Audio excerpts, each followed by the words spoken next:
আসসালামু আলাইকুম রহমতুল্লাহ বরকাত।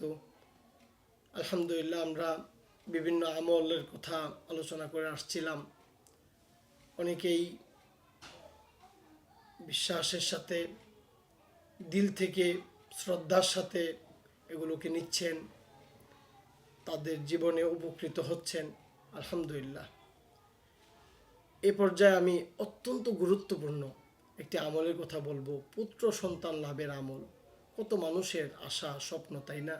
পুরুষ, নারী, আল্লাহ রব্বুল আলমিন আমাদের সেই ভাই বোনদের মনের আশা পুরা করে দিন। তারা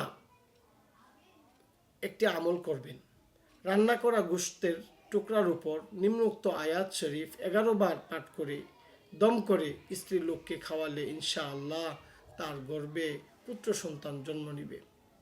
আয়াতগুলো সূরা জারিয়াতের 26 থেকে 29 নম্বর আয়াত পর্যন্ত আয়াতগুলো ইনশাআল্লাহ পড়ে খাওয়ালে ইনশাআল্লাহ তার গর্ভে পুত্র সন্তান জন্ম নিবে।